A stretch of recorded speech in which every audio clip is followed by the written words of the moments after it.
could not believe what was going on. And then there's this like kind of portal, is the best way I can describe it, would open above me there, and there was like entities, beings in there made of light. There was one purple one that seemed to be like the main one. It was all purple and almost like planet-like.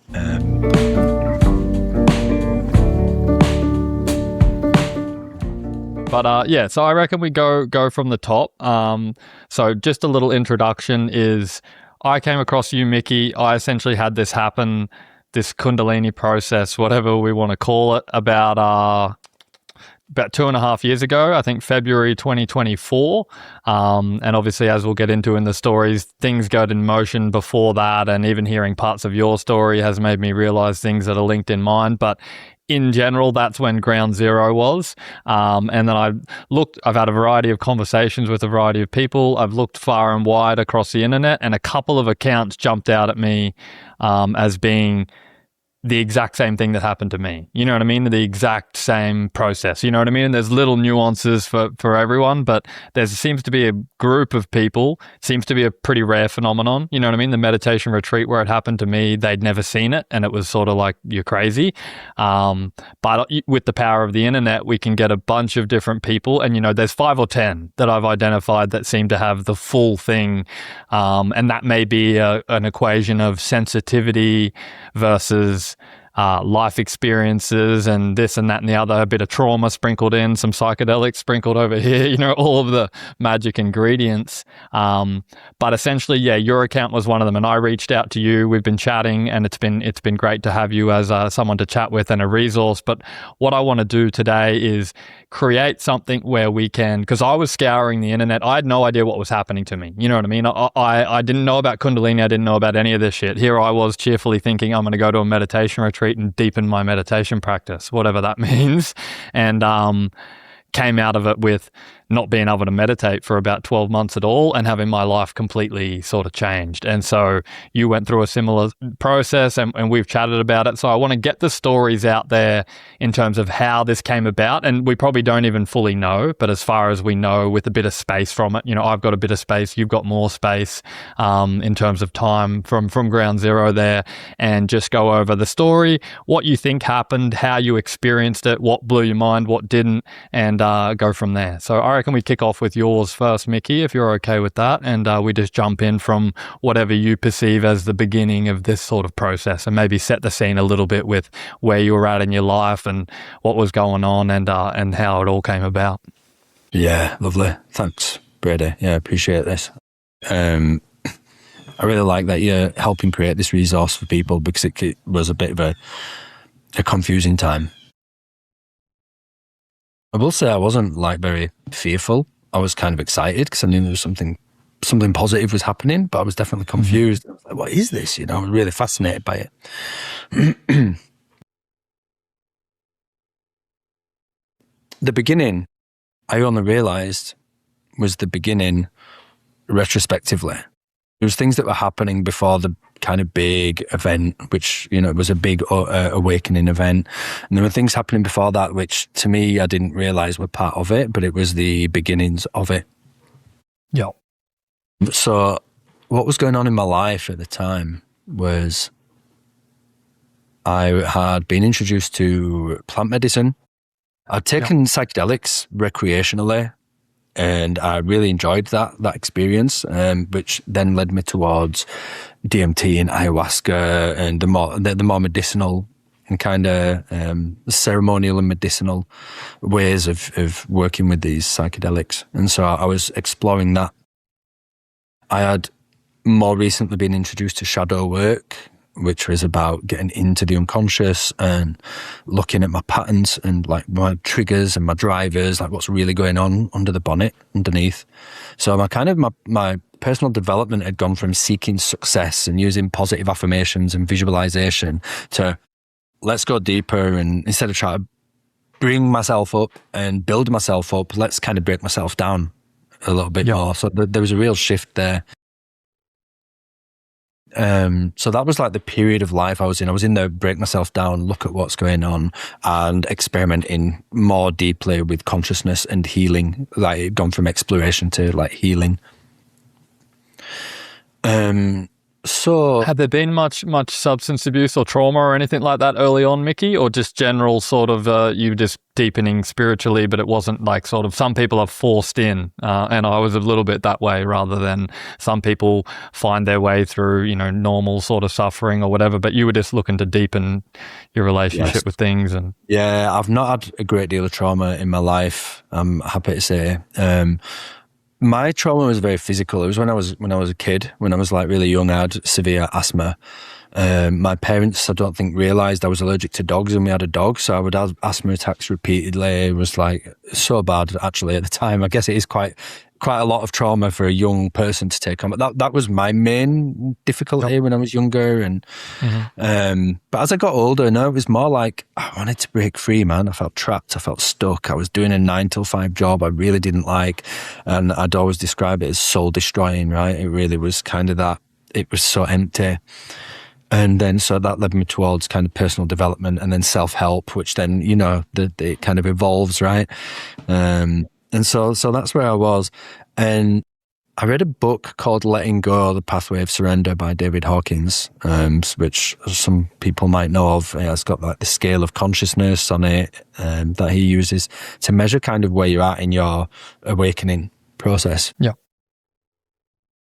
And that really took things to another level. I remember at the beginning of the book, it actually says, by the time you finish reading this, you will be more awakened or enlightened than you were when you started. It's like, that's the nature of how I've written it. And I really feel like I understand why a lot more, why that happens, you know, because of this awakening process. It all makes more sense to me.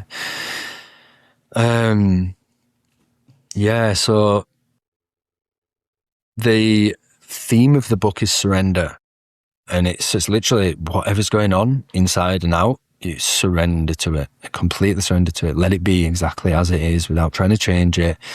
And so I was doing that every night. I was going to bed early, looking forward to just spending some time just exploring my inner atmosphere and landscape. I'd never done that before, not like my emotional, I'm a heady person, so I'd really experienced and played around with thoughts and visions and things, but never what's going on in my body, what's going on emotionally, what's actually taking place from the neck down.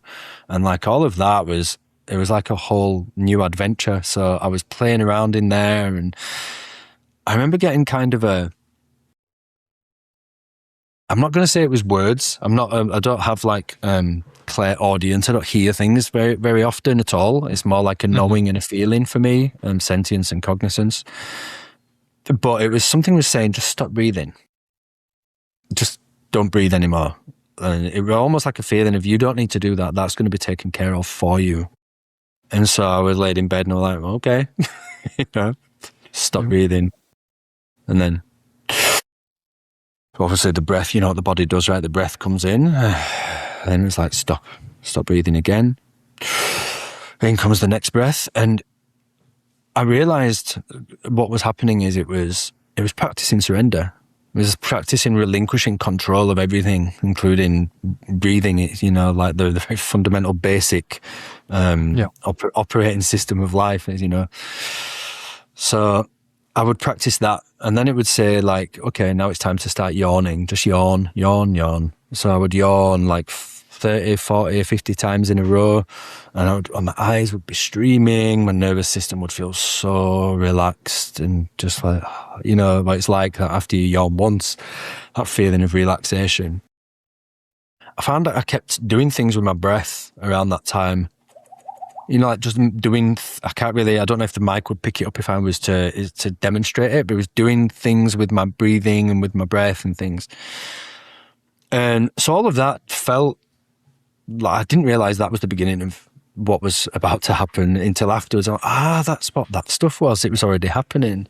Yeah, because it's sounding familiar, like that relationship with the letting go of control. That's the whole spiritual path in a nutshell. You know what I mean? And it sounds simple, something like surrender but if you have a meditation practice, everyone's felt that feeling of the subtle distinction between breathing happening and you trying to breathe. You know what I mean? And it's a huge shift. And it really is an insight that can go a lot deeper than you think as well. You know what I mean? Because there's one level of surrender to it, and then there's a total, like, your consciousness moves down into the body and everything's just breathing, and the sphere of awareness expands and expands, and it can get really deep, even just that practice of just doing nothing. And, you know, there's that do nothing meditation, which is sort of the central practice of Dzogchen and a lot of these Zen, a lot of these traditions, is all they do is do nothing. That's the whole practice on the path to enlightenment. Increasingly do less and less. You know what I mean? And at first you're not going to be able to not do enough, and then eventually you get good enough at getting out of the way and not doing anything, and that's the whole thing. So totally sounds familiar, and that even just what you're saying there of letting go and allowing the body to breathe itself is and just that relationship between letting that internal wisdom come out. Because previously you're all in the head. The ego is just that rider on top. You know what I mean? He's riding on top, and he's illusory. You know what I mean? But it really feels like, if I didn't, you're lucky I'm breathing for you, because you'd be tough without me. You know what I mean? It's that taking credit, the little green man, Wizard of Oz type thing. You know, don't look behind the curtain. But yeah, continue. I think it was really an exercise as well in, it's probably basically paraphrasing what you're saying, but it was like, it was a surrender to an intelligence that I knew was more sophisticated than my conscious self. Because it was like, there is an intelligence that can do this for you better than you are doing it. It's like, just hand it over to that and let that take care of things, which is the very fundamental teaching of this whole Kundalini activity stuff, isn't it? It's like, hand it over to that higher intelligence. It knows better. Trust. It's so much more subtle than your physical body. So attune to that. Once you attune to it, let it take over. And so the breath seems like, I can see now why they use it in meditation as a gateway, because it really attunes you to your subtle body, doesn't it? To your energy body, to your, it's funny what you mentioned. This journey with the breathing and the yawning and the surrendering to the breath, actually, just a little bit of a segue, a little bit of a tangent. It later became something that I would use to help people start to experience their own kind of automatic movements and their own, I'm not going to call it Kundalini awakening, but it's connecting with the prana and that intelligence and letting it guide how they move. Sort of like TRE. I was just talking with a lady the other day. She's a TRE practitioner as well, and that interface with her sort of Kundalini path integrally. I think it's the same thing. There's lots of doorways in to letting go of control. Yeah, absolutely that. And so I ended up calling it partnership with the breath, because it was, the way I describe it is like, when you yawn, and some people might know better than me, but what it feels like to me, and what it seems to be to me, is that when you yawn, it's like a big surge of prana, a big surge of that life force moving through your body, which is no different to like Kundalini energy in that respect. Moves through the body, and it moves the body, and you go, you stretch. You don't think about where you're going. Your body knows exactly where to go, and then it goes click. It's almost like, something clears, and you go, like you sigh and you feel relaxed and you feel better, a little bit more whole, a little bit more integrated, a little bit more at peace. And so the way that I described this whole helping people learn how to surrender the breath was describing it like a yawn. I was saying, like when you feel a yawn, it doesn't just happen to you. You feel it creeping up. And you go, there's a yawn coming, and you lean into it, and you go, sometimes you'll go, I'm going to enjoy this, and you really stretch into it, and, you just like laid on your bed or your sofa at home or whatever, and you really lean into it. And there's other times you'll kind of stifle it, because you're just out in public, you don't want to. At work or something. I'm not yawning. Yeah. And so I would have people, I'd say, okay, just ask your breath to focus in a certain part of your lungs, like the bottom of your lungs or the back here. Just intend and ask, breath, please go in there. Put your awareness there and ask the breath to come and meet you there. And then the moment you feel it starting to come in, like you would with a yawn, you lean into it. And then, so we'd basically excavate the lungs. We'd send it all around the lungs, front, back, top, bottom, all the way through. And then we'd go up into the head, and actually at the top of the head, and it creates like, with the eyes will often start to flicker and move, which then we started to work with ways that you can get the eyes to flicker and move by themselves. And it's basically that, right? It's like path of least resistance to be able to experience surrendered movement, the breath and the eyes, because the eyes seem to go quite easily, right? We all experience REM common, every night when we go to sleep. Yeah. And if you're in hypnosis, or sometimes when you're meditating, people's eyes will flicker. So yeah, I really kind of used that way of using a yawn as an example of working with prana and surrendering to the movement, and then saying you can do that just with your breath. You don't need to yawn, and start to work with the breath. And then it's once someone's in that kind of state, then I'd kind of go to, okay, what's your body want to do? Like, tune to that, get attuned to it, and then go, what's your body really want to do right now? Can you feel it and lean into it? And it's like, oh yeah, it feels good just to stretch and just do these exact stretches. And the more you practice that, I found that you get a very similar thing. It's not a Kundalini awakening, it's not Kundalini activation, but it's a very similar practice. So yeah. a little bit of a tangent. What are your thoughts on that?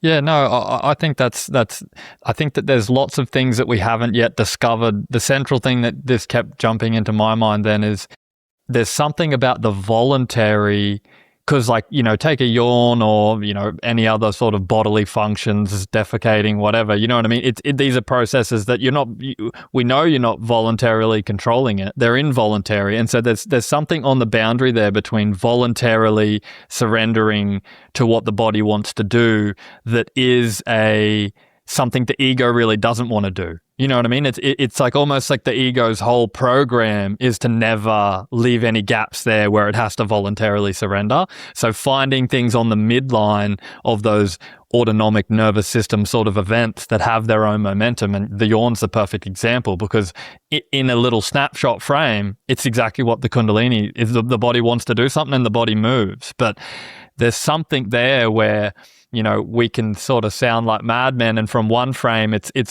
the most mind-blowing thing ever, but from another, it's totally obvious. And I think it's from the perspective of the ego, the left hemisphere, that's the mind that gets blown. You know what I mean? The right hemisphere isn't mind blown by any of this, because the right hemisphere is attuned and connected with the body, and it's making hormones, fractionating things, exterminating viruses and parasites and molecules, and it's an alchemical laboratory of the most profound scale. So from that level, some movements is like, it's like a dog getting wet and shaking off some water. It's like, it's nothing. But from the ego's perspective, which is where most of us all ride around on, it's like, and we'll play some footage later, and this is a good time to mention it. We'll play some footage of your movements, and we'll play some footage of my movements. And, I'm standing on my head, and to someone else riding around in their ego, and I'm saying, I'm not doing anything, my body's just doing this. It's like, what are you, like, that's the most insane thing ever, you know what I mean? But from another perspective, it's like, oh yeah, but you're making, you've just had a negative feedback loop that downregulated your T3 production because it was a little high because you exerted yourself yesterday, so you're doing this and doing that, and your pineal's secreting a little bit of DMT in there too, and it's like, there's so much going on under the hood there.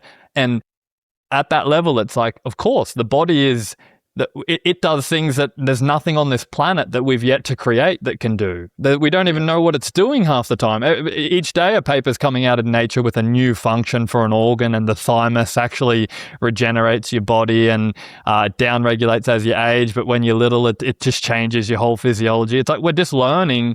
The body is so vastly... It's a crazy thing, you know what I mean? And it's connected with the subtle world and all fascia. How much shit don't we know about what fascia does? The Kundalini process shows you it's connected everywhere. Like, I'll do something with my neck and my big toe will start twitching, and you know what I mean? It's like, and then when you think about it, it's like, oh yeah, all the nerves come from here and they go all throughout there, so it makes sense. But we have that and all of that just to say that left hemisphere, that ego, it takes credit and it gets its mind blown because it has no idea of this ancient attuned wisdom of the body. The body and the environment have existed way before the ego took the reins, you know what I mean? And weathering tundras and winters and long famines and meteor strikes, and you know what I mean? It's a whole different level. So it makes total sense what you're saying there, and I think I'm excited to see when people go through these processes, what doors they find for leading people in, because that's one of the things that stumped me the most is understanding the profound wisdom in the body and then being like, but how do they tap into it? You know what I mean? Because, my wife's coming through and she's like, oh, my sciatic pain and this hip here. And it's like, your body knows how to get rid of that, but it's like, it's not online. So it's like, I don't know. You know what I mean? It's one of those things where you can't say what you feel because what you know and feel isn't able to be passed on or translated. I'm really interested as well, actually. Exactly what you just said. I wonder all the different ways that this process has taught people to help other people have a similar process. Yeah. Yeah, I bet have you experienced any like insights? Has it ever come to you and said, this is how you can help other people with it or anything? No, like with psychedelics, the insight that I got very quickly and very strongly, that was one of the central things of how can I help others with that. And the message that came through loud and clear there was, you bring others to me, I'll do the work. You know what I mean? And that was obvious, and that's worked. You know what I mean? And so that was that was one thing. But with the Kundalini process, I don't know if it's cooked enough to do that. But as and we'll touch on that a bit later. I think it's an area where you've got probably more to say than me, but trying to pass it on to other people directly with hands-on is what I've just started experimenting with lately. And it seems like when you're part of it seems like bioelectrically to me, almost like if you're in circuit with someone, just by touching them at multiple points or whatever, then they become connected, like in like a grid, and then you can work on them because it's all the one grid. So the energy that's flowing through is, you can feel where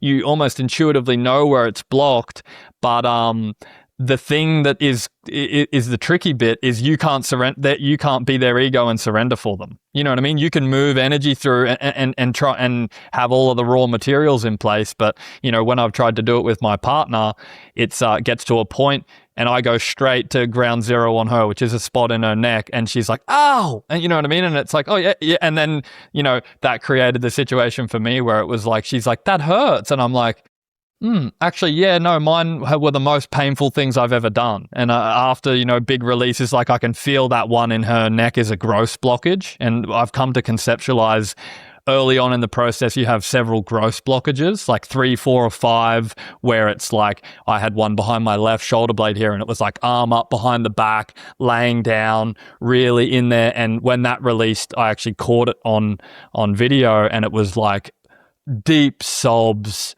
laughter, the most pain I've ever experienced. But then when I melted into it and it finally gave way, head to toe trauma, shaking, like the whole body, the whole process, it was like a big blockage.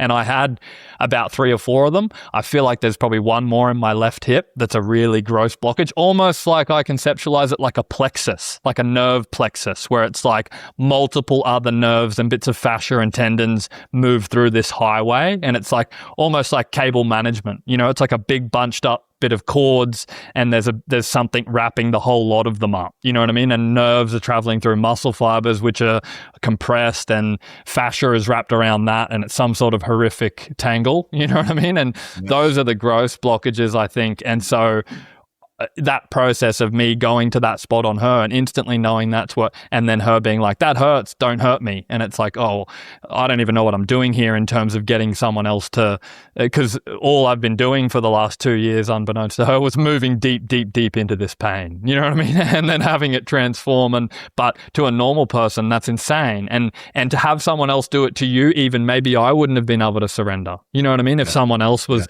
so I'm so novice in that respect of it. But yeah, to answer your question in long-windedly, I don't really I haven't had any intuitive insights on how to pass it on, which is why I'm intensely interested in all of this TRE and this sort of stuff. And I've had a couple friends testing that out. I've done it. When the Kundalini process is running, it feels like sacrilege to do some TRE shit, because that is almost like so much less elegant than what the process is already happening in me anyway. You know what I mean? That's going right to the heart of it. But I think that those sorts of doors, I'll continue to research there, because I want to be able to drag other people in. Maybe I can do it with my hands on, and we'll talk about your experience with that a little bit later. But I think that it's probably the primary area of interest for me now that I know, like, in relation to all of the stuff in the body, and then also it is the spiritual path, which we'll get onto a little bit later. But it's not an area where I know much, but it's intensely interesting for me.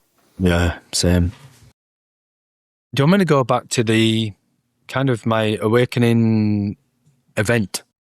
Yeah. I think if you outline, I think it's good too. But we'll dance at least around the framework of your story and a bit of mine. But I think this is good. This is the doorways that are opening up. They're relevant. Yeah, same.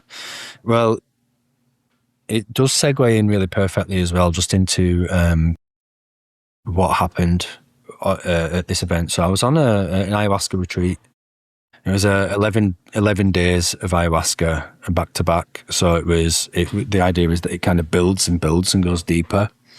Yeah. And I think ayahuasca every day of this 11 days? Yeah, for 11 days. That's intense. That's serious. That's a serious ayahuasca retreat. I guess so, yeah. It didn't feel that. I mean, some people were doing the whole 11 days plus Bufo plus Cambo, and I was like, I just stuck with the ayahuasca. Yeah. And you'd already been experimenting with some of this breathwork stuff prior to this? Yeah, so it was all happening around the same time. And then I went to this retreat. And there's so much to say about it, and I don't want to go into every little detail, but I was only going to go for 2 days, and then it was 4, and then I was like, I want to stay a bit longer, and then it's like, I didn't have the money at the time, and they basically said, because my friend worked there, he said, I've spoke to the management, and they've said, if you want to do the whole 11 days, you can just pay us later. And I was like, that's very generous.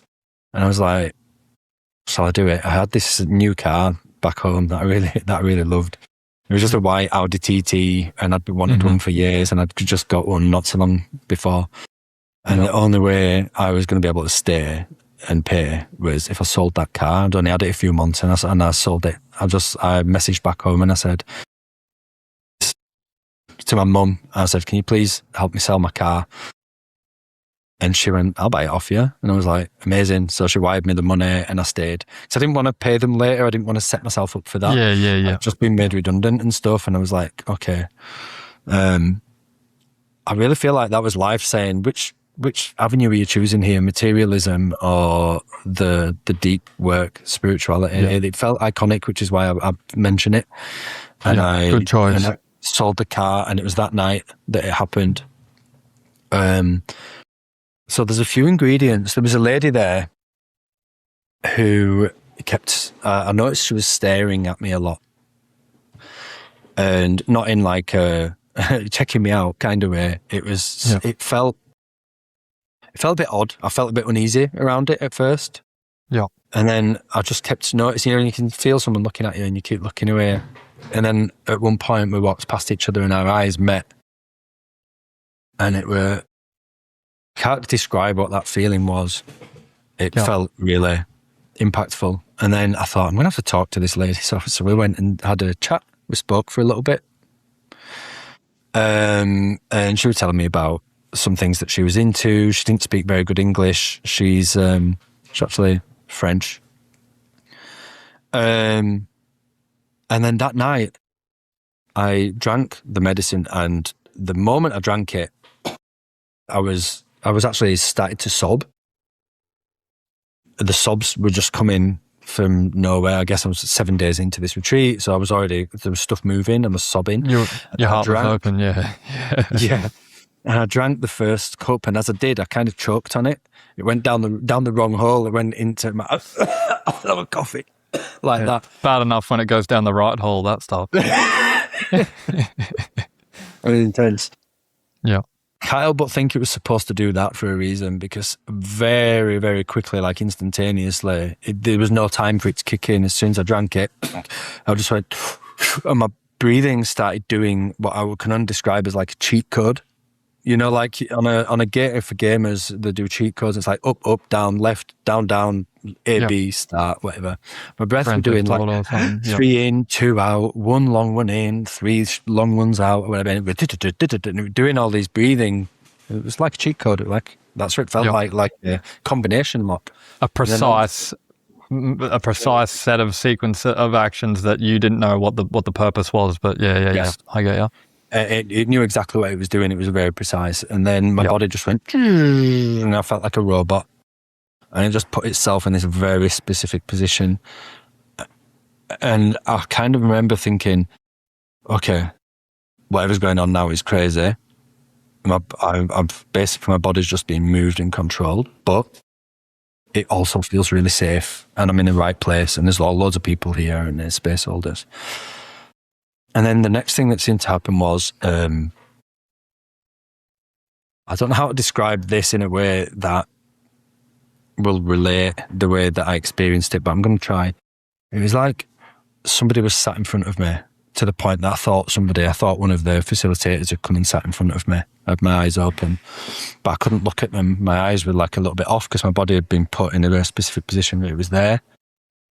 And it took me a little while to realise that nobody was there in the physical world. But it was like a spirit guide. It became apparent that it was like a spirit guide. Now, I just want to pre-frame this with, this is my experience. I'm not saying the absolute truth is there is such a thing as spirit guides and they do come and do this stuff. This is my real lived experience. I'm not claiming it to be absolute truth, but my experience was he was sat in front of me. It was a male or masculinized kind of entity, and he held my right hand. And as he did, it was like, I just felt it was like ants under my skin, loads and loads and loads of ants moving through my body, and everything it touched just dissolved and melted into, like, all the tension just melted. And it moved up through my body. The breathing carried on doing its thing. My body would move a little bit. And it would just progressively just melting. It was like every bit of tension that was stored in my body, just one big kind of wave at a time, just like gone. And I thought, I'm in tears. I'm like, I can breathe. Like, what is happening? Well, this never felt like this. I didn't know it was possible to relax this much, is kind of my thought process. And then bang, another wave. Oh my God. And then another wave. Oh my God. Like, I could not believe what was going on. And then there's this like kind of portal, is the best way I can describe it, would open above me there. And there was like entities, beings in there made of light. There was one purple one that seemed to be like the main one. It was all purple and almost like plant-like, but very angelic feeling. And then lots of white ones all around, which I've kind of come to experience as my spirit family. Like I've had more encounters with that same, don't know if they're the same entities, but it's the same feel and everything. It's difficult to put these things into words, right? Yeah, no, it's intensely difficult, but you're doing a great job. All that was happening there from this was like love. I felt like the purple one was puppeteering. I could almost see it puppeteering. And then they've got the one sat in front of me holding my hand, and it was like love like you cannot imagine. I don't believe that level of love exists on planet Earth, from person to person. I mean, I'm a parent. I know like really strong love, but it's a whole other level. It's transcendental sort of. Yeah, no, I know what you're saying. It's almost like it can't exist here. Like you can only love so much in physical form, and that psychedelics really start to question what you thought you knew about those basic emotions. Yeah. It was that love that was just pulverizing all the tension and trauma from my body. It was like, this tension cannot exist in the presence of that love. It cannot.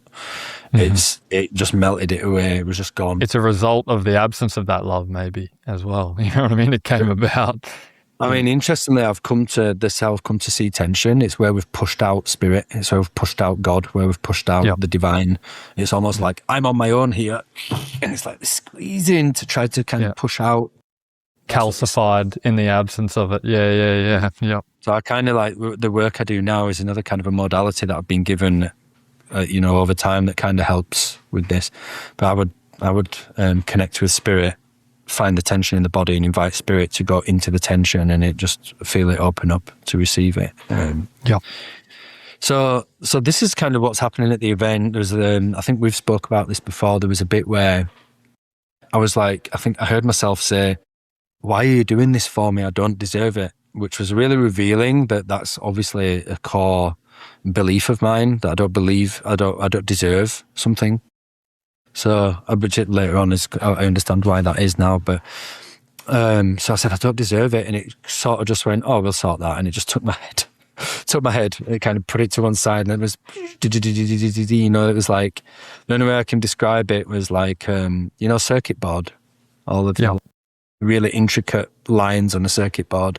It felt like that, like a laser just going in my brain. Laser engraving. Yeah. Like a CNC type. Yeah. So it's doing that. My eyes like doing loads of mad stuff, like, and they're all moving around in specific ways. I'm like, okay.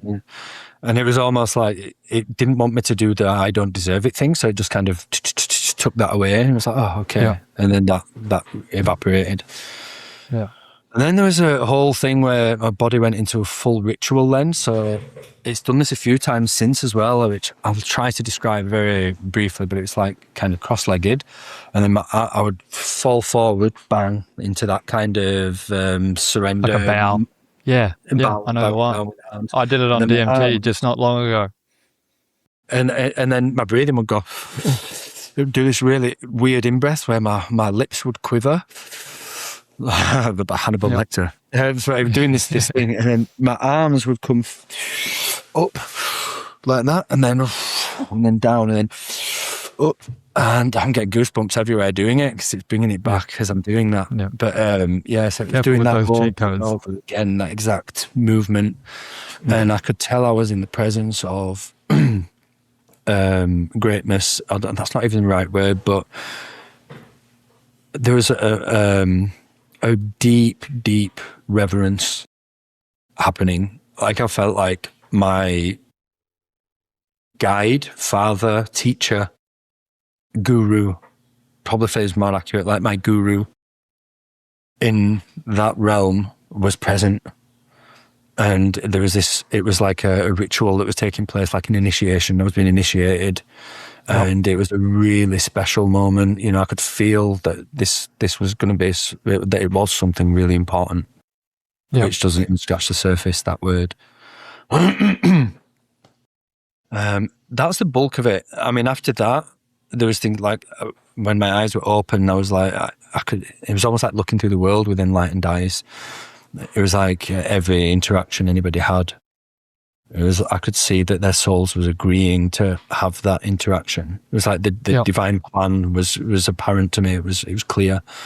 And then the example is, I think one of the participants had kind of put the hand up, and one of the space holders came over and they'd asked for something, and they said, no. And they were like, oh, okay. And I could see that it was, they needed to ask for something. They needed to be able to say no, and they needed to be able to take that no, having asked for something. Like I could see that it was exactly what they both needed in that moment. It was a mutual benefit thing. Yeah. That's the one that stood out, and it was like sort of saying that's life. That's how life works. Everything's agreed. Everything's perfectly orchestrated. Everything's perfect. Yeah, exactly. And resistance is seeing things as not perfect because you're resisting what is. But once you allow everything to be as it is, it's all perfect. Deaths, births, it's all perfect. You know what I mean? And I think that's enlightenment. If you fully integrate that, I think that's enlightenment because there's no missteps. Yeah, I believe so.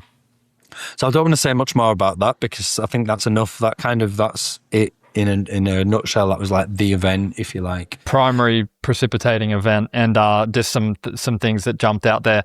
The difficulty putting it into words, the way that I conceptualize that now, and I think it's, you know, close-ish to the truth, is that all of these experiences are mediated through the right hemisphere and through the body. The right hemisphere, while it has some proclivities and capacity for language, it's not by no means its strong suit. It works in images, and it works in sensations and feelings, and it works in direct connection with the body. And so when you have a mystical experience like this, it's always such a bastardization to try and put it back into the left. You have to explain it and transfer it to the left hemisphere, which wasn't there. The only way that the experience was able to be encountered in the first place is because he was offline. You know what I mean? So you've got to tell it to the guy who wasn't there, and then he takes credit for all the stuff and then tells, you know what I mean? And so it totally messes it up. But I think that's a signature characteristic of why it's so hard to put into language, because it happens outside and beyond language, and then trying to go back through in that way is really a clumsy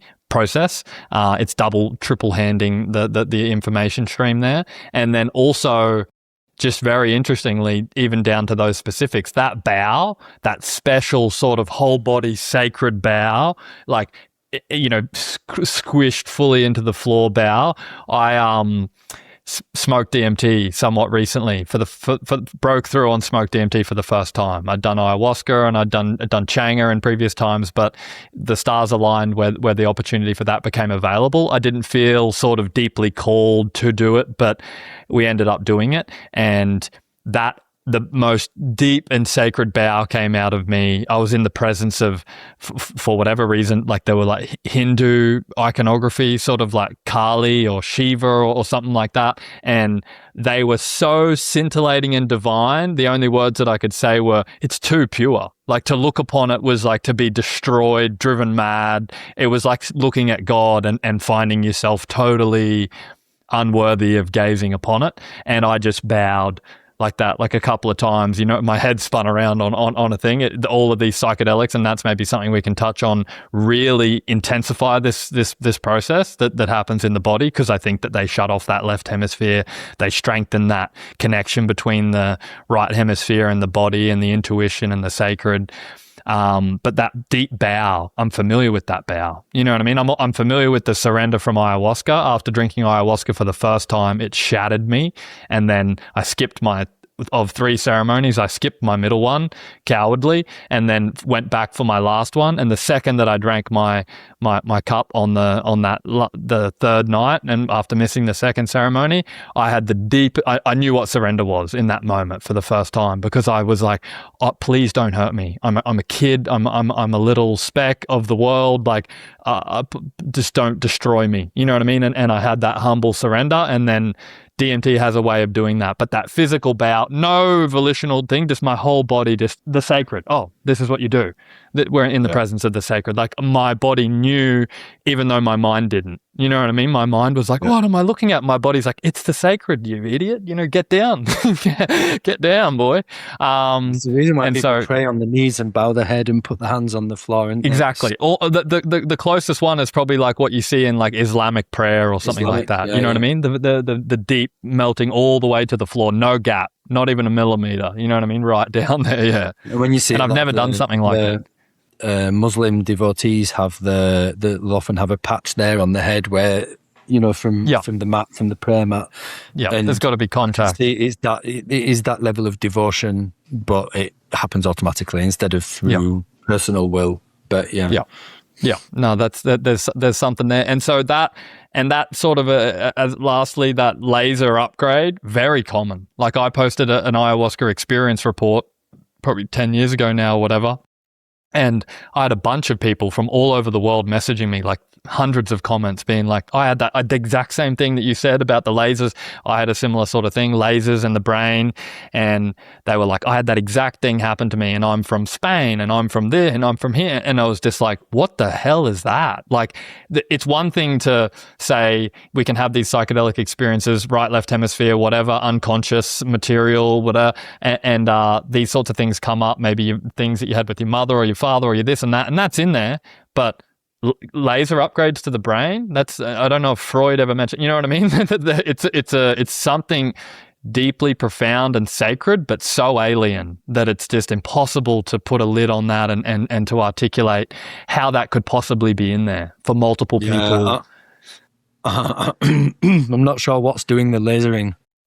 Is the body just doing it to itself, or is there a third party? Is there another person there doing that? Not person, but and that's obviously what it feels like. Yeah. But it feels like, yeah. But to explain it to a rational brain, there's this that you can't even interface with it, and that's the part of psychedelics that I've given up trying to explain, because it just feels like it just feels stupid to try and do that. It's like a monkey trying to tell you the difference between the carburetor and the radiator. It's like, you know what I mean? It's just like, come on. That's enough, so it's there's a surrender to the ambiguity and the mystery and the sacred there, that the left hemisphere just has to take one of those bows, I think, when it comes to that sort of thing. And so that's intensely interesting that's a thematic, a common theme, and I had the exact, and that's an interesting joiner there of, I didn't associate my ayahuasca experience with my awakening because it happened like 8 years prior or something, you know what I mean? But after hearing your story, I was like, shit, no, wait, I did get the laser thing, you know what I mean? But it was so far disconnected in time, and I don't think I would have been ready. You know what I mean? Like I was a lot younger. I was early 20s. I was all mixed up when I came to that ayahuasca, and it was hugely pivotal for me, but I wouldn't have been ready.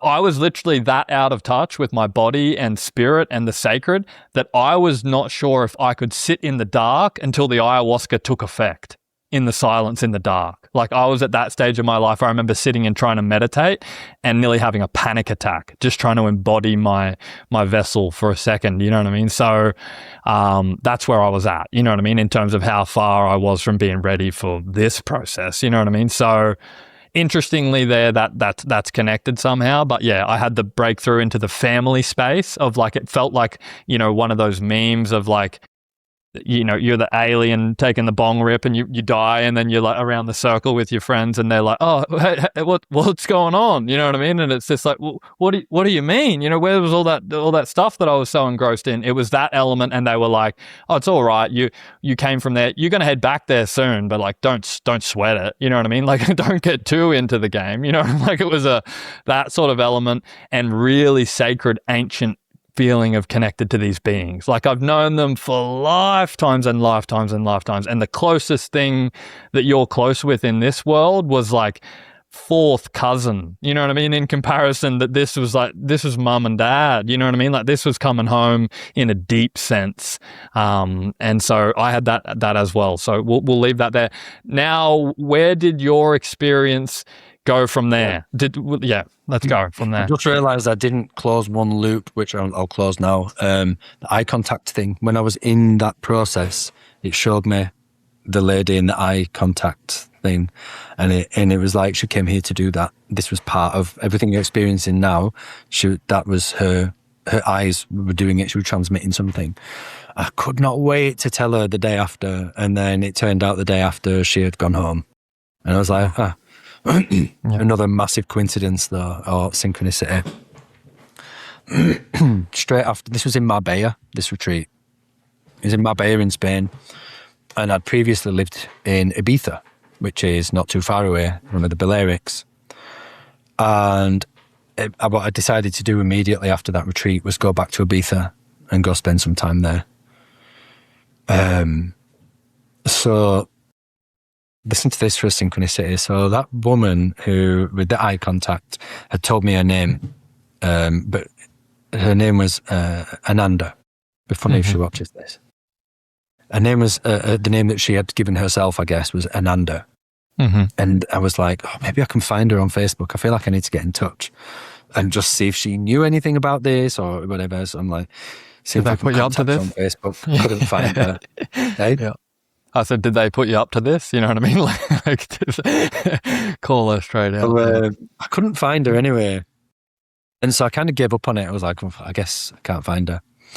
And then I went back to Ibiza. And within a few weeks of being in Ibiza, I attended my first ever breathwork session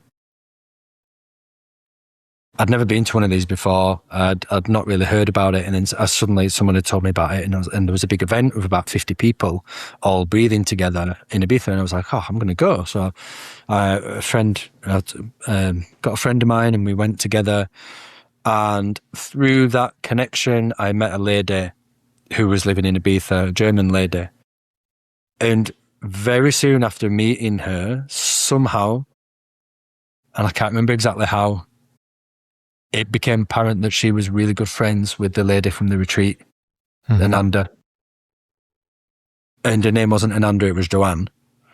And I don't know if she was talking about a friend Joanne, and I'd said something like, show me a picture. And I'm like, oh my God, it's Ananda. But this is who I've been trying to get in touch with. I was like, no way. So we've got a French lady who lives in Tenerife, who was, which is like a whole different island cluster, a Spanish island cluster closer to Africa. French lady lives in Tenerife, was on a retreat in Marbella, and a German lady who lived in Ibiza. And I'd gone from there to there, from Marbella to Ibiza, and somehow we were reconnected. I connected with her on Facebook, we spoke, and now we're in touch, me and Ananda, the lady. Yeah. What were the chances of that, you know? That's crazy. Yeah. So that was just wanted to kind of close that loop. There's a few times I've spoken about Ananda, and then she out of the blue messages me as well, which is really interesting. So that might happen after this. I'll let you know if it does. So then what happened, each day, each night after that, my body was doing really intense, what I now know are Kriyas, really intense yoga postures. Yeah. Really strong, definite. Do you remember how that felt? Like, were you a bit taken aback, or like did it just like when you would sit and still yourself, it just started pouring out, sort of thing, straight away? This classic sort of. Yeah, there's one little thing that happened before it, which actually was really interesting, and I really like how it did this. I don't know why, it fascinates me that it did this. So I was laid down. I think this was the ceremony after that. And it did like a scan of my body. So like every little muscle, like let's say my right finger would go twitch, my left finger twitch, and then both together. Next finger, 1, 2, both. 1, 2, both. 1, 2, both. But it did it with all the little muscles that I don't know how to normally, the ones that I can't control by themselves. Yeah. And but all the little, it took a long time. It went all the way through my body, top to bottom, and did that with everything. It was like it was activating everything. It was like taking control of every single bit so that it had full control, and then it was after that. So it started with yoga postures, and it would be, how did it feel? It felt difficult. A lot of tension in the system. Because it was pushing really hard. Like you said, do this, and my hands would be pushing so hard together. Bear in mind, I'm kind of beat. I've had like eight evenings of ayahuasca and really deep work, and I'm kind of knackered, right? You're not sleeping very well, and then we're all up for breakfast the day after, so I'm getting progressive, and it was hard to do it, and I was sweating. Which is paradoxically, it's an interesting sort of effect there, where the more burnt out you get, the more it fires up. Like the more tired the left hemisphere, the normal body is, that's when it can really slip in. Yeah, it's like, paradoxical. He's offline. Let me in. Yeah. So it was yoga postures, big, deep stretches, but it wasn't all yoga. There was just like, it'd have me laid down in a position, then it'd be like moving my arms almost like it were going around the points of a clock. It was doing things with my shoulder, so it wasn't like all yoga. It was almost like a therapeutic stretching, moving and opening as well, and putting my body in very, like just using anything it could, like the wall or if there was anything near me, like my bucket, the bucket that you normally vomit in, it would use that in some way if it needed to. And I went through a cleansing process of like, it was almost like milking my throat, getting right in between all of the tendons and everything. All this stuff was coming up, all this, loads of, like, I guess it was all like stuff that had been gathered in there for a long time, and it cleared it all out. Yeah. And there was the one thing that really stands out, I'm just seeing it in my mind now, was my arms were doing this really fast. It was like, I would never be able to do that. It was almost like this, the shoulders opened up and completely let go, and then the arms just went really fast, like it, and then stopped. and then they went the opposite way. I remember just thinking, whatever's happening now is clearly, it knows exactly what it's doing. It was so precise. I've never known anything so meticulous in my life. It was so precise. Yeah. And so I was in full surrender right from the get-go. I was like, have at it. Go, let's do this, you know? So I was just letting it really, really take over. And we'll cut in some clips here of your process, because you have clips of it ripping like this, whereas I only have more under control clips, but it does rip like that. But for me, it rips like that 2 a.m. when I've just woken up to take a piss, and it's just been like, nope, upstairs, fucking, you know, and it'll just, when it goes, and you captured that, which is a really rare and beautiful thing. The bit that jumps out to me to mention there as well is, it feels like, and I'd like to get your perspective on this. To me, it feels like, and I've heard it mentioned somewhere, it's almost a seizure. Like it is like in terms of the cognitive activity, there's a storm of activation. Like it almost feels like that same intensity of a grand mal seizure, but directed to clearing out. You know what I mean? It's like that nervous system activation is so fast and so. Like I've had it where it's like it's putting in 7 different movement things at the same time. You know what I mean? So it's like the end process is your arms rotating on its axis, but it's like here, then here, then here, then here, then here. And it's like, whoa. And like right at the bottom, putting in a different movement and like, you know, whoa, side, whoa. And it'll just go quick, quick, quick. And I've felt it and been like, there's so much activity in my nervous system right now. This is a seizure. Like if you I'm sure if you had me on an fMRI, they'd be like, he's having a grand mal seizure. But like, it's totally controlled. It's like a controlled explosion. Is that your perspective of when it really rips like that? So how would I describe it? It's like the whole body is electrical. Yep. Like even now, and I'm sure you have the same thing. If I just like let it take over this arm, it knows very specifically what it's doing now as it's bending my wrist against my neck. This is what it wants to do. Yeah. And so, like, you can go into a control process, can't you? And you go, oh, it's working on my arm. I'll let it work on my arm. But then do you ever do this thing where you kind of go, oh, well, let me just surrender my breath as well and my eyes. And actually, let me surrender and just practice surrendering more and more of your whole body. Well, that for me is when it goes really deep. It's the more of my whole body. You totally get out of the way. Yeah. Yeah.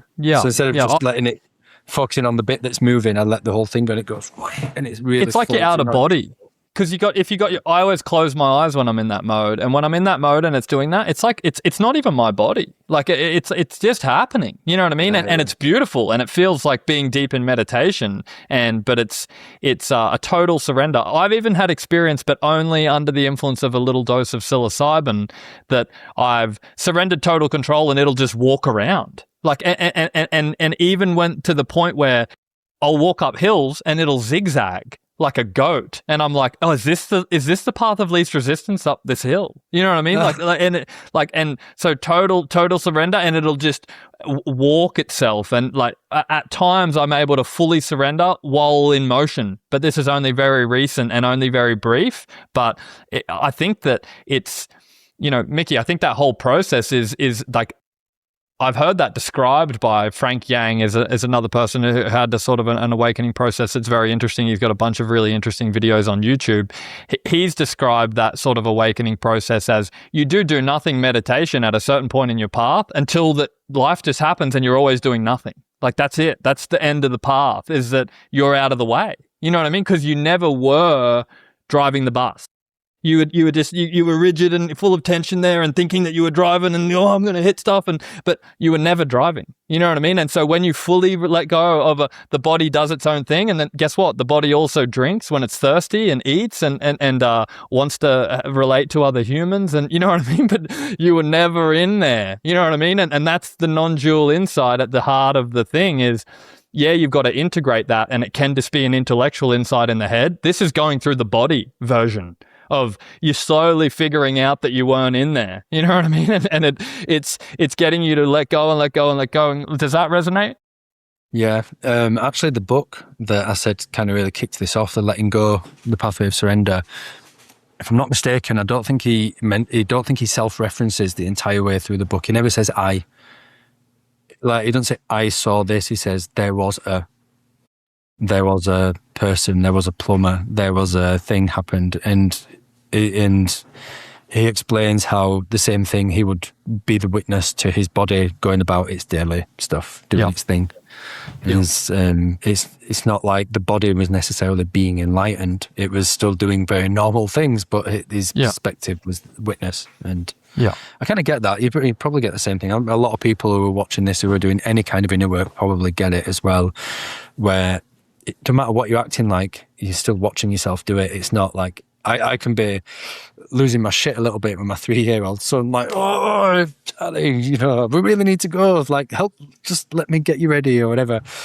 And at no point am I wrapped up in that moment. I'm watching it going, I should be a lot calmer now. This is not going to be doing it. Like, I'm aware that everything that my body's doing there is not helpful, and that there's this like calm, peaceful witness behind it all, you know, like that never goes. And you wake up every now and then from the dream, and so that's like an intermediary phase of you fully embody the non-dual insight. But to get there, first you have to create a fictional watcher who watches, and then you're never fully lost in the dream. And then up here you realize there never was anything, and it's all just unfolding, and you were just fucking taking the piss the whole time and getting in the way, and oh, what about this?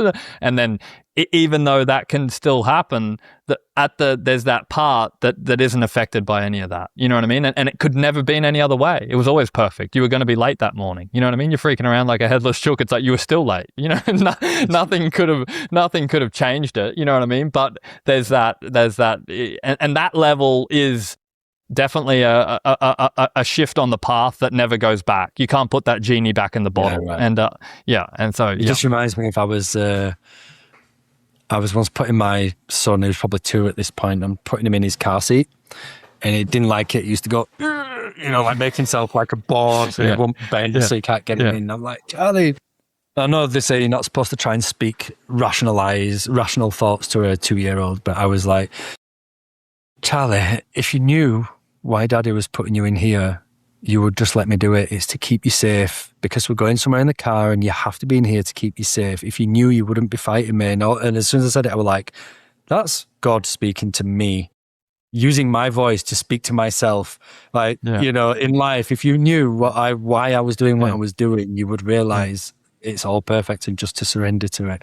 And I really felt it. I felt that sacredness run through me as I heard the words leave my mouth. I was like, this is for beautiful. Me. Yeah.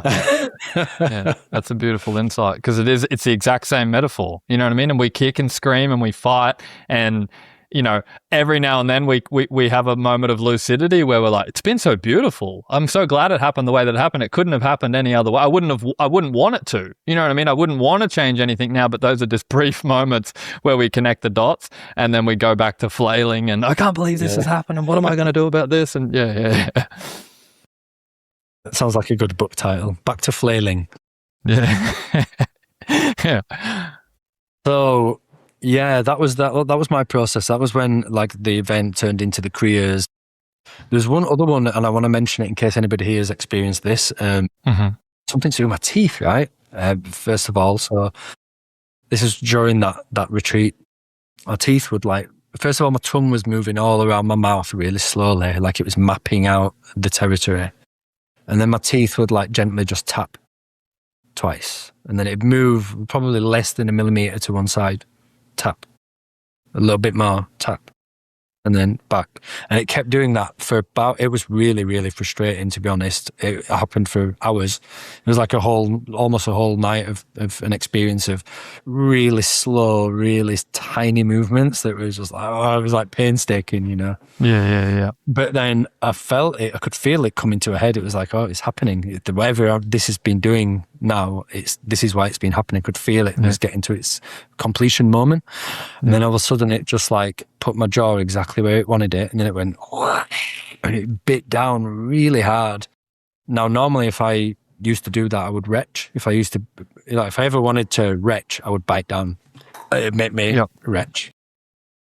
But it's like biting, and just before the retch happened, all the muscles that were making the retch happen disengaged, and a new set of muscles engaged.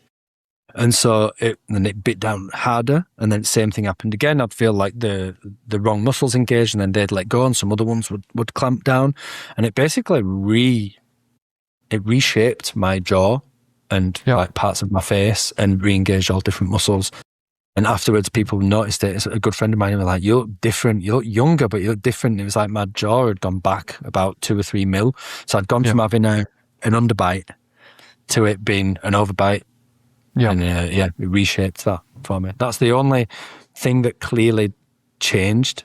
You know, I felt it change, and it stayed like that, like for a long time. Really interestingly on that, I feel like there's been tons of change in my bone structure there as well. So that's absolutely familiar. But the really interesting thing is, on that vein, your teeth are a part of the electrical circuit of your body. And so there's been new data come out. You know, this is a great example of how we don't even know what's going on in the body, and then we find something else out. And people who lose teeth and the teeth don't have a biting partner that contacts when they bite down experience dramatically accelerated rates of cognitive decline, Alzheimer's, early onset Alzheimer's, dementia. And so each tooth that doesn't have a biting partner increases the rate of cognitive decline. And you can give someone dental implants and they regain cognitive function. And so that electrical circuit and that stimuli of biting down and the pressure, it's all biochemical, electrical, you know, the body is all of that. But, you know, it's a great example of that. And then also that feeling's totally familiar to me of what you're saying of almost excruciating sort of boredom.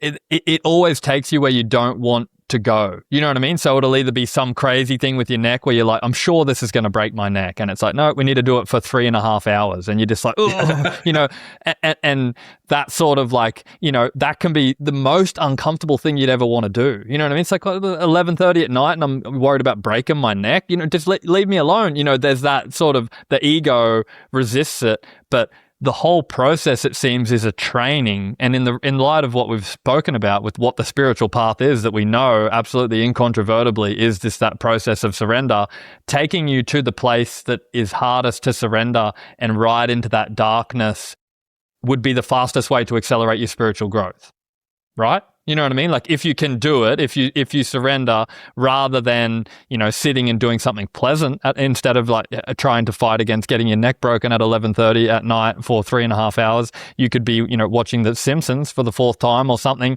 And one of them is going to accelerate your spiritual growth and one of them's not. One of them's going to be pleasant in the experience and one of them's not. So it really does seem like it's a rapid acceleration. And so the body is like a lagging readout. And we've spoken about this, you know, before, but I think the body is a lagging readout of how you've been relating to the world. And, you know, as you're saying, you don't let that love in. It all tension is a result of resistance. Like that, I don't think that's controversial to say. And you see a child's body, I see my daughter's body, who's 2, there ain't a hint of tension in that bad boy. You know what I mean? She's whipping around and she's totally free. And I'll have felt bits on her cervical spine and bits on her beautiful little healthy body. And it's like, oh, mine's starting to feel a bit more like that. That's probably progress. You know what I mean? And it's sort of like remapping, because how you relate to the world is just like internal and external with the psychological stuff. Your external environment is external representation of your internal world. You take a psychedelic trip or a meditation Vipassana retreat or go around the world long enough on your own, you come back, your friends aren't your friends anymore. You know what I mean? Some of them are, and that's beautiful, but the external doesn't fit because the internal's changed. You know what I mean? And so our whole life, you see someone that's tense and that's how they've been relating to the world. You know what I mean? And so as we've just learning this process of surrender, your body starts to surrender and it eases off and the jaw changes shape. And it's not this quick, and that's a point to mention, is everyone who I've heard their account who's been sincere felt like it was going to be a quick process, because there's so much change and so much energy and it feels like surely at that rate of progress it's going to be over quick, and it's anything but quick. You know what I mean? Because you've got 30, 40, 20, 15, 10 years of tension in here, in this system. You've been living that way for that long, and that's maybe it can come out twice as fast, 3 times as fast as it went in, but it ain't 20 times as fast. You know what I mean? picking up new stuff along the way as well, right? Because you're still reacting. New stuff. Yep. Yeah. Yep. You still get lost in the dream, and I can feel now, clear as day. It was a conversation I had with Igor Kofayev. I'm not sure if you've come across him, but on YouTube, yes. Mine and his conversation did well on his channel. And it was towards the end of the conversation, it got really good. And it was me relating, like, after this process has happened, I can sit and watch which I don't do often, but I can sit and watch a stressful movie because I'm too sensitive, and I don't like, a psychological thriller will ruin my nervous system for a few days. And it used to do lots of damage to me because I'm too sensitive. I'd start the movie like this and end up like in the fetal position and sort of, you know what I mean? And it would really, and I noticed after this process got going, I would move just, subtly, not crazy, not punching my wife out or anything, but enough movement, often the head, is a subtle one that you can do. And I would, at the end, have no tension. I'd moved with it. And I mentioned this to Igor, and he's like, that's exactly it. That's the whole thing, is your body's learning to move with what happens. It's like a dog shaking it off, micro, every time that it comes in. You know what I mean? And I had an experience that I outlined to him where my daughter fell off something and bumped her head, and it was all good. But there was a time where we weren't sure, and it was traumatic as, I got a call from my wife of like, quick, it's all over. You know what I mean? And my nervous system, instant fight or flight. We were hospitals and checks and this and that. And I moved throughout that process. I couldn't help it because it was so an intense process. And I was like, 6 months, a year into this process. I got home at the end of the day. I felt relaxed. You know what I mean? And previously I would have felt like I'd been hit by a truck of nervous tension. I would have just been like reaching for some addictive pattern and so strung out because I'm so sensitive. Like, I'm really sensitive. And so that process really just blew my mind because I was like, how am I relaxed? Like, is this the worst day of my life? And I'm at ease. I'm at peace. Like, because I just moved almost in a tantric like fashion. I was better than I was before because it catalyzed the intensity of that energy to actually clear more. Like it was a crazy sort of thing, and that's been consistent.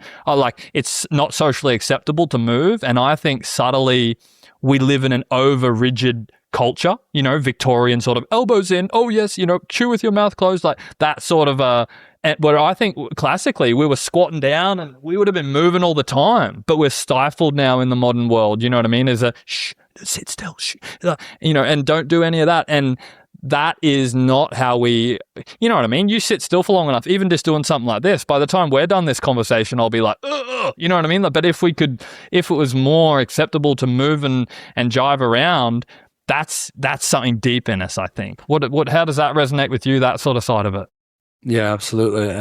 I heard somebody once, we did an online retreat, and one of the practitioners, facilitators that we brought in, he shared how when we're babies and we crawl and we roll around and all of that, is like what we're really doing is we're building mind-body connections from all the contact points, and we really get real spatial awareness and mind-muscle connection, body connection and stuff. And he says, so for kids who walk really early, for example, and they don't roll around enough and they spend too much time sat in chairs or whatever, like they miss that. So they end up with poor coordination, poor mind-body coordination and stuff. And so, yeah, that speaks to that for me, what you're saying about it doesn't just have to be as a kid. And what if we always was like that? What if we did that as a kid and as an adult? Like how much more spatial and body, like a wrestler, right? Or someone who does kind of martial arts or gymnastics, like how good shape they're in, how good control they have over their body, over their movement and the space that they're in. And like we could all be way more like that, right? I know they're trained athletes, but we'd be way closer to that if we didn't pinch ourselves in and try not to get in anybody's space and touch. And seem normal, you know what I mean? Somehow it's not normal to move. It's like, oh, what's he doing? What's he doing with his neck? And it's like just whatever my body wants to do. You know what I mean? But it's that whole thing of I do it a little bit in public, you know. I might be saying, I'm just like, you know, fuck it. That's let's just have a good old twist up But it's a shameful thing when it shouldn't be. You know what I mean? But it's like a yawn. You know what I mean? It's like feeling ashamed that you yawned. It's like, oh my God, I'm so sorry. That wasn't. It was just a little one. You know, like people do apologize in the yawn, don't they? Oh, sorry. Yeah. It's crazy. But that part of it, I think, is like that's somehow the center of the bullseye there, like where, because the body, you expect the body to change dramatically, and it does, and maybe you look a bit younger and the jaw changes and the cervical spine changes. In me, I've probably got an inch or so taller, that things change, but it's your body as a vessel to contain awareness. The body is your interface with spirit, with God, with whatever you want to call it. And that's the thing that really has changed. You know what I mean? Much more than anything in my body. And yeah, my hamstrings, I can touch the floor. That I couldn't do that before. But it's more about the cognitive changes and your experience of awareness. Even the MMA fighter you're talking about, they're more spatially aware. They're more grounded. They're more present. They know, they can see it coming because it can inhabit their body a bit more. You know what I mean? And that's, you know, maybe that's a good example. Maybe it's not, but it's a deep sort of, you can hold more presence in you. You come home to the body. When you're traumatized and you're rigid and you're tense, you can't inhabit the body, which means you can't inhabit the field of your awareness. You know what I mean? And I got the clear perspective that, like, you know, you at the center of this field of awareness, when you have those constrictions in the body, the field's all distorted and warped. You know, it's like the pole of a magnet, but it's all out of whack. And slowly you release this thing in your shoulder and your neck and it uncrinks a bit. And you do this bit and it uncrinks. And now I feel like my field of awareness, like I can just drop into that peace. I can inhabit my body. Where I go back to prior to ayahuasca, as I said, I wasn't sure if I could sit for 40 minutes in the dark until the most powerful hallucinogen in the world kicked in. I was equally scared of just sitting there quietly. You know what I mean? Like, okay, retreat back to your spot and just wait with closed eyes. And I'm like, oh, fucking hell, I don't know if I can do that. And it's like, maybe you shouldn't be taking ayahuasca, man. But it's like, you know, but that sort of embodiment, that's what's changed. And is that feel like that for you as well, in terms of your ability to inhabit your field of awareness? Yeah. I was once trying to describe this to my now wife, and I was like, sometimes I find it tricky to have conversations about things because I'm constantly observing everything through various different levels of awareness. Yeah. So I can be complaining about something now, but meanwhile I'm like, but I also know and can see not just a belief or whatever, but it's like I can see and understand and comprehend deeply that this is supposed to be happening, but I'm still complaining about it. But the complaining is supposed to be happening because that's what the other person needs. This is the agreed transaction that we're having, is that I complain, they soothe me, this is all supposed to be happening. And it's like, and it sometimes feels like, what's the point in talking? It's like, because that's part of I'm supposed to do that because I'm serving a purpose in everyone else's life. And so, holding multiple layers of perspective at the same time is what's happened. Yeah. More than anything. Yeah. There's certain things, like you said, the genie does not go back in the box and it's never gonna. I found out later, having spoken about that Alex Gray, the artist, I'm sure you do. Yeah. Yep. That's what he's depicting in his work. You know, he shows like the gross, like the body, and then you can see through the body, you see all the veins and everything. Then you can see the light, and then you can see the sacred, all the eyes and the things like that. And it's showing the different, the gross, the subtle, the causal realms, showing like the different realms. Yeah. And that's what we're really talking about, isn't it? It's like we're observing and witnessing and living and identifying with 3 different realms at once, or 4 different realms at the same time. And is this what you're talking about? That expanded awareness of seeing way more depth, way more deeply. Yeah. Nothing's taken at face value anymore. Yeah. Even if you were a deep thinker before, this is not deep thinking; it's deep awareness, it's deep, right? Embodying. Yeah. Yep. Totally. No. Yeah, that resonates. That resonates a lot. Experience of that. Sorry, go ahead. I was just going to say, that resonates perfectly, and it's something about dropping into that field, dropping away. you can see, you can access more of that, and there's just a lot less resistance in the field. You know what I mean? It's a lot less resistance, which allows it to flow so much more easily. You know what I mean? Because it's only us inhibiting that flow, which is our suffering. You know what I mean? You can have pain and you can have negative experiences and you can have whatever, but if you don't resist them, they're beautiful because they're perfect, even when in their negativity. And like you're saying, I think that's so true. Could we embody it and integrate it fully of, I've got to complain and it's the last bit of this pattern that I picked up from my mum, and I've got to put it out onto you a couple more times before you shine it back at me and be like, is this beneficial though? And then it's like, oh, actually, no, damn it. Now I'm going to get angry at you and give me a day or two and then I'm going to thank you. And you know what I mean? The whole thing is exactly perfect. It's a perfect for your evolution. You know what I mean? And the evolution may be nothing more complicated than just getting out of the way. You know what I mean? And because it's and then it can just be the beautiful experience that it is, which is mysterious and it's fleeting, and we're here in the cosmos, and you go outside and you can see galaxies, and then it's but we're all interconnected, and then but mortal, but we all came from where, you know, it's just a crazy tapestry of connection and meaning and beauty, and we get lost in the dream and we forget all of that. And we you know, we're not the best to the ones we love and this and that. And we create tension and drama, and it doesn't have to be that way. You know what I mean? And this is a way of realizing that. And I think there's a lot of different ways, but I think psychedelics are a way, embodying is a way, Kundalini is a way, meditation retreats, and they all interlink. Because you get these crazy accounts of people that went just through the mind. That Frank Yang is a good example that I've talked about. Vipassana, 2 hours a day, 7 years later. And then he hits a point in the journey where a 2-week period, he's bedbound, and all the Kundalini stuff happens in 2 weeks. His mind's so concentrated that it's just like, and then very interestingly, Mickey, he then reports after that, the universe was just meditating itself. No effort, automatic, but not body movements, but the whole thing became automatic because he had 7 years of concentration, but the body stuff had to be released at some point. Do you know what I mean? Like all roads lead to Rome, I think, in that sense. And some people come through the body and learn to live in it deeper and expand that field. And some people go mind, concentration, till the whole thing pops. And then it still expands out to the same size anyway. You know what I mean? It doesn't matter what you do. All roads lead to Rome, I think. And so it's a very interesting just coming at it from being forced through this door. But I was sort of half jammed in the meditation door as well, and then the psychedelic door from the past. And so I can't help but see that they're all the same door. You know what I mean? So it's interesting, you know? I've been curious especially since this happened,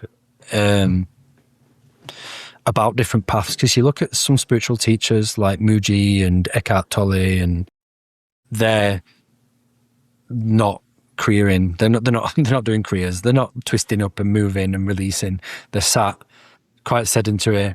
You know, I was starting to believe, the way to spiritual attainment is for your body to be completely cleansed and aligned. Then you look at Eckhart, and like I love the guy. This is not judgment, but he looks like a turtle in his really poor posture. And I used to, when this happened with me, I used to think, you can't be enlightened with a poor posture, because part of the enlightenment process is that all of your channels, meridians and energies flowing perfectly through a perfectly aligned body. And that's why yoga, you know, and all of that. And it's like, oh, well, there's people that are accessing that level of consciousness without all of that. So I think different paths, depending on what your soul is needing. Like, is it needing karmic resolution, or is it just ready to embody a higher consciousness, or is it going through a purification, or does it not want the purification? Does it just want the state? I don't know. So I think there's as many paths maybe as there are people, which just brings me back to when we connected. That's one of the reasons you connected with me. You said, I've seen lots of them, but ours feels really similar. And then we started discussing, I wonder why some of ours are so similar. It's almost like we're part of the same like lineage or whatever, because it's like so specifically similar. Yeah. And other people who have these awakenings, it's similar but different. And there's some that's similar but the same, if that makes sense. Yeah. No, it's intensely interesting what that, because you, me, and James did, and Bush. It's the almost the exact thing. Psychedelics, profound awakening in the body, and then this process just ripping through. And James was nearly destroyed by it. I'm actually getting him on 20th of June, I think, or somewhere around then. And he bedbound for years, like couldn't walk, like destroyed by the process, totally broken down and then rebuilt. You know what I mean? And so it's a really interesting account, but there's a deeper level there of that initiation, soul family. He had portal open up above him, very similar to yourself. Felt like those beings were coming there to witness the process. He had the energy outside his body drilling into his temples. He had a psilocybin experience, like I think 5 years before or something, where he reported very sort of similar, same entities doing different stuff to him and sort of zapping him and lighting him up and transforming him, and just really interesting. And then you look at all of us and it's like we look like we're from the same genetic part of the world. You know what I mean? And then it's like, and then this spiritual process with that, I don't even begin to know what, but you can't help but notice. You know what I mean? It's sort of like Pangea, but at a time they were sort of like, oh, the continents sort of, don't they all look like they, you know what I mean? But at a time that wasn't understood, and it's sort of, this is like one of those things, whether there's a there or not, it's sort of, you just notice, and it's like, that's sort of weird. The genetic signal seems like from the same place. The experience is almost identical. There's Why do they all kindred energy in there? Yeah, no, like definitely. When we started speaking, it felt like I'd known you for a long time. There's a lot of kindred energy, a lot of familiarity. Yeah, and I felt like I had to reach out, even though, it's just one of those things, you know what I mean? It's interesting. I think that there's something there between your experience, mine, James's, and I think it'll lead somewhere interesting. But yeah, it's intensely interesting, and it's a beautiful sort of path, and I think I wouldn't have it any other way. You know what I mean? If I could, I don't think I would change a damn thing about it, it's just a beautiful thing. So I think that was really good.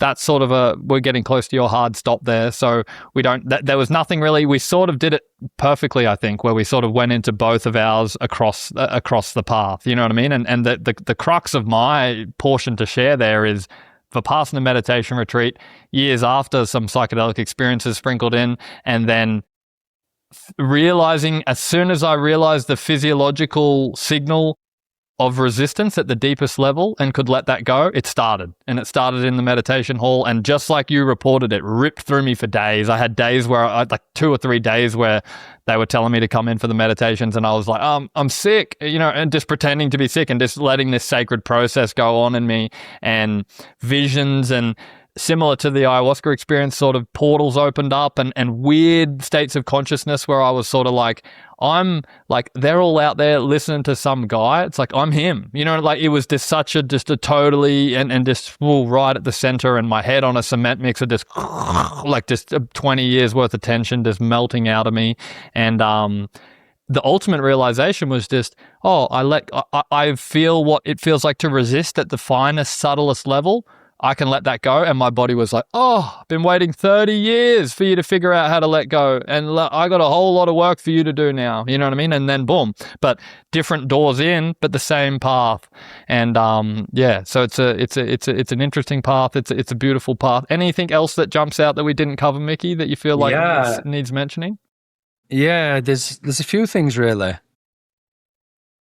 But I think it's a whole other conversation that we need to perhaps have, which is... We can do it again. When you're working on someone else. Yeah. So, all this was happening with me, and then as soon as I sat next to my now wife, we'd only just met. I had the awakening. 5 months later, I met the lady I'm now married to. My wife. But then we were like, when we were like making love, when we were just together, I could feel my hands would just be drawn to certain points, and we've got some footage which we can put in here of what that ended up looking like. But it ended up awakening her automatic movements and stuff as well. And it was a full ritual, very, very detailed, specific, ritualistic kind of thing that took place. And And then I wondered if it was just me and her, like a divine union. You know, if it definitely was a divine union. I won't get into that story right now because it's deep and there's a lot to it. But so I wondered if it was just us, you know, having this spiritual intertwined awakening thing that was happening. But then I asked a friend and said, do you mind if I just put you in front of me and see if, you know, this thing happens? And it did. And then I flew back home to the UK and the same thing. I just put, I can't remember how I worded it. I just described that this thing was happening and there was some sort of healing stuff. If anybody wanted to come and experience it, then I'd just do like a donation only thing just for a bit of an exchange. Yeah. And so people came over and it started doing some really deep work. People were getting the automatic movements. It ended up awakening a couple of people again, which is another story I would share at another time. Yeah.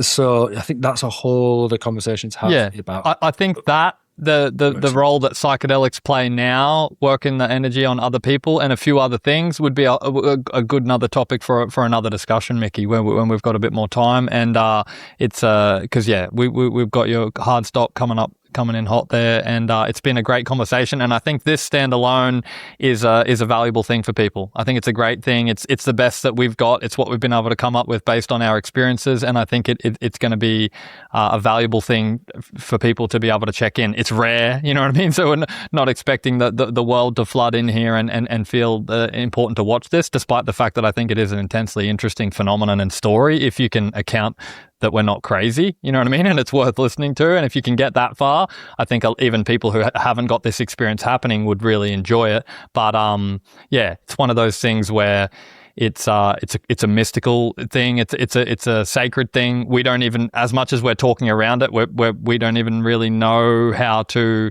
phrase it. It's beyond language. But it's we're just pointing somewhere, being like something, you know, something sacred, you know, and just like with psychedelics, you know, and they're tied in. So yeah, that'd be a good topic for another time. Any last closing, anything, Mickey, or do you got to get out of here?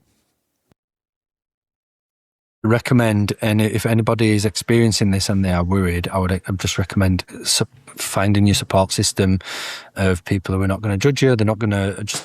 I want to be careful how I word this, but I noticed when I put my videos out and under other people's videos, there's a lot of scaremongering from religious people who think that you've been possessed by the devil.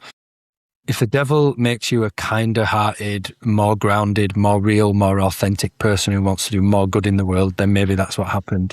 But that's been my experience with this. It's made me a better person through and through and continues to do so. I cannot continue to run destructive patterns that are harmful to myself and others when I can see the things that I can see through the lenses that this experience has given me. I would just kind of like to say, have a support system around you. Don't listen to the people who are trying to scare you because it's not going to do you any good. Fear is the problem itself. Connect with more people, have more conversations about it, and just know that everything's okay.